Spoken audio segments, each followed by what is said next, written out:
Obviously a difficult, disappointing trip for us. Yeah, we got to get back and regroup. We got to get back and regroup. We got to get back and get to the basics.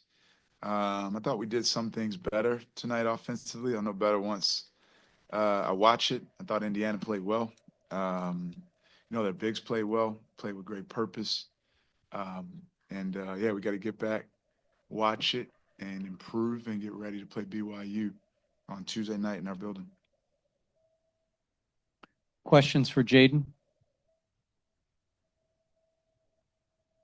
Yeah, Jayden, can you just sum up the 3 games here? It seems you probably had more issues team-wise defensively more than offensively. I guess it's been back and forth a little bit. Yeah, I would say that sums it up. I feel like all 3 games our opponents have shot over 40%, which is our main objective on defense, holding teams on the shooting under 40%. And I feel like all 3 losses, all 3 teams shot over 40%, and that resulted in the results we got. So we really got to buckle down defensively and start to make that our identity more and get back to that.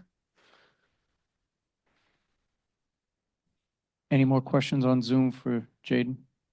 Yeah, Jayden, there was some talk on the broadcast about how this is a shooter's gym, dark backdrop, and sort of tight walls to the rim. Did you find your eye a little better than maybe in some of the bigger arenas you play in?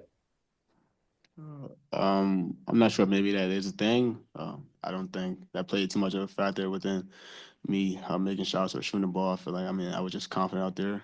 Made a few, so I just kept shooting. Any more questions for Jayden? Thank you, Jayden.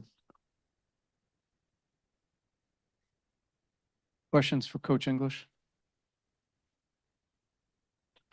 Can you speak to the defensive challenges that you guys had? Is it was it one specific thing or just kind of team wide? Yeah, Kevin, offense and defense are married. They're married. And, obviously, and each game kind of was a different story. The first game, defense is harder when you're turning it over. The second game, defense is harder when you're missing layups.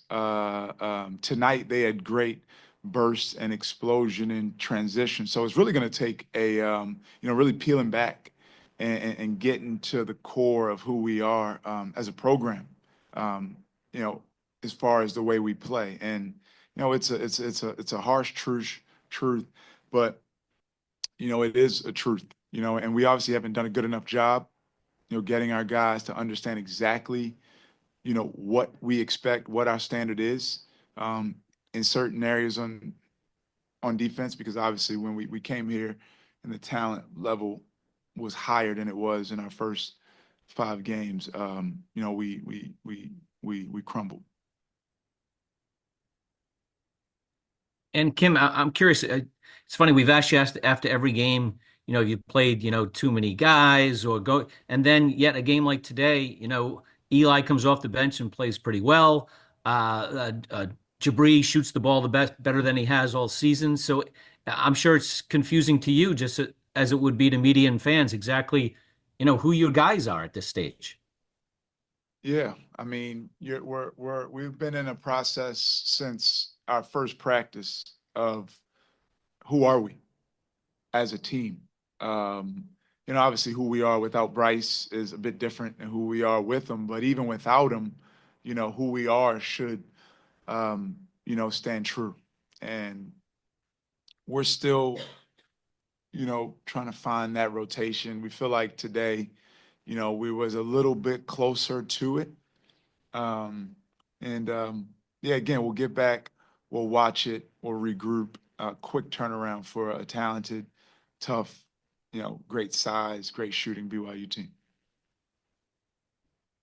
Kim, just defensively, do you see guys working as hard as you want them to, or do you feel like it's more conceptual and guys understanding where they need to be at certain times? It's a little bit of everything. You absolutely today needed to work harder in transition defense in the first half. And transition defense is simply running as hard as you can possibly run, not what you think is fast enough. Um, you have to work hard, but you also have to work smart. How you navigate screens, what you do against a zone. So working hard is one thing. Yeah, I think we work hard in spots, but it's working hard and smart, hard and tough together. We'll get back and we'll be able to pinpoint exactly what it is and clean it up. And I think we'll be better Tuesday night defensively. And just in terms of Bryce, I think you said Tuesday he might be a game time decision for the first game. He ends up not playing in any of the three. Was he close at any point here? Yeah. Again, he'll get a workout here. I don't know what time it is, but at 1:30 on the practice court here, we'll watch him. We'll get back. He'll get a workout in tomorrow evening. We'll practice Sunday, practice Monday, and see how he feels. Any more questions? Kim, just the challenge of playing uphill. It seemed like all three games you were kind of digging yourselves out of a deficit early, and just what that does for your team offensively specifically.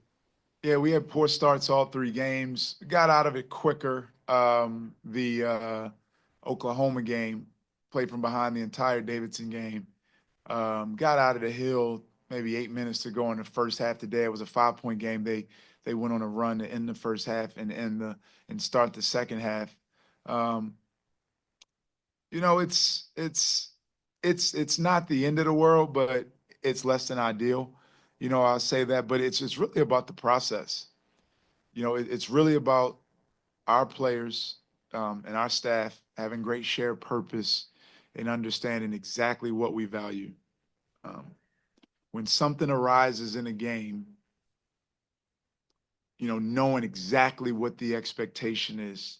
If it's shot faking at the end of a drive, if it's staying down on shot fakes at the end of a drive, if it's closing out to a shooter with a high hand, if it's a loose ball, diving on it, if it's what read to make out of a ball screen every single time. And, it's just the process of getting the group to not only believe it, not only trust it, but become it.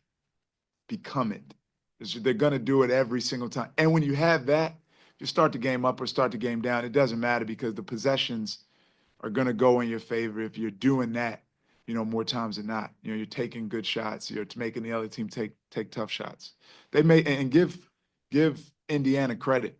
Mackenzie Mbako looked like a top 10 pick today. He was incredible. Kim, Devin last year was so confident and assured and played with great swagger at both ends of the court and was clearly the alpha dog type guy on your roster. Do you see anyone, through 8 games at this point who could emerge into that for you right now? Devin Carter's Devin Carter. These guys are these guys. And we need to get back and focus on what I just talked about. Devin Carter closed out the shooters with a high hand, hyperbole aside.